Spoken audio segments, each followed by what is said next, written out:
Bonjour à tous et bienvenue sur la chaîne d'un peu moins pauvre. Ici, avec peu d'argent, une stratégie et de la diversification, on gagne de l'argent sans rien faire. On utilise le DCA et l'effet boule de neige. On veut augmenter notre patrimoine, alors si toi aussi tu es intéressé par ce projet, abonne-toi.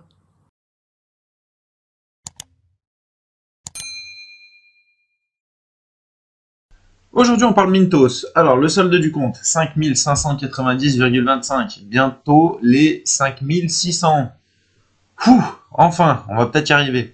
Bon, fonds disponibles, 4,70 euros. Fonds investis, 4668,55. Paiement en attente, on est à 917 euros qui sont en attente. Ça commence à faire une petite somme. En récupération, 0 pour le moment, tout va bien. Donc, rendement annuel net, pour le moment, on fait du 8,81%. On est à 442,03 € d'intérêt. 3 centimes de frais de retard de paiement. Toujours les 10 € de récompense de campagne. Ensuite, sur le portefeuille, on a 471 prêts. En courant, on a 1382,34. Donc ça, c'est toujours prêté, pas de problème. Délai de grâce, on a déjà 200 € qui sont en attente. 1 à 15 jours de retard, on a 621,79 €. 16 à 30 jours de retard, on a 834,37 €. Et 31 à 60 jours de retard, on a 1630,6 centimes. J'ai pas voulu dire euros, ça faisait mal. J'ai préféré dire centimes. Mais voilà, 1630,6 €. Donc là, ça commence à faire beaucoup. 31 à 60 jours de retard, 1630. Là, j'ai 917 qui sont en attente aussi. Et je vois beaucoup de sommes qui commencent à basculer vers le bas.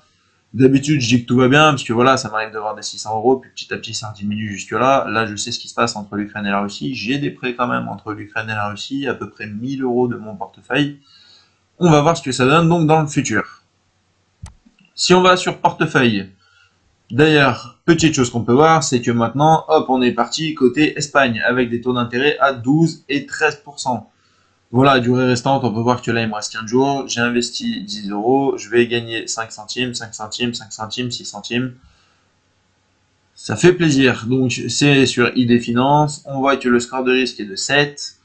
Pour le moment, tout va bien. Donc, on attend. Je pense que d'ici, à mon avis, 2 semaines, il va y avoir un petit dénouement donc sur ce qu'il en est. Donc, de quand on retourne sur aperçu, donc ici sur les 31-60 jours de retard.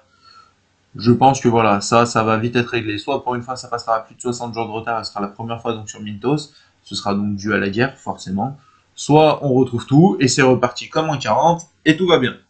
Si on regarde un petit peu sur l'application, bon, on est à 9,88 € pour le moment. On fait 51,2% de moins que le mois précédent, sachant que le mois précédent, je clique pas dessus, parce que là, en ce moment, c'est un peu la crise. Mais on avait fait beaucoup moins. Tu peux voir que d'ailleurs, toutes les barres, c'était bien parti. Depuis le début de la guerre, bim, ça a chuté. J'aimerais que là, ça continue à remonter, qu'on essaye de redépasser au moins le mois de mars. Dites-moi si vous aussi, donc vous êtes sur Mintos, ce qu'il en est de vos prêts un petit peu. Je suis toujours curieux. C'est toujours bien d'avoir des avis un petit peu des membres de la communauté, qu'on puisse dialoguer tous ensemble. Je vois qu'il n'y a pas grand monde non plus qui est donc sur Mintos. Je vois qu'il y a quand même aussi un peu de gens sur Pierreberry. Mais voilà, dites-moi en gros votre appréciation, que ce soit d'un côté ou de l'autre, qu'est-ce que vous en pensez, la partie de votre portefeuille donc qui sera en retard, et où en êtes-vous du retard, est-ce que vous avez déjà des défauts de paiement, voilà, qu'on puisse faire circuler un peu l'information. Sinon, rejoignez-moi sur Telegram, abonnez-vous, et je vous dis à bientôt pour la prochaine vidéo. Salut!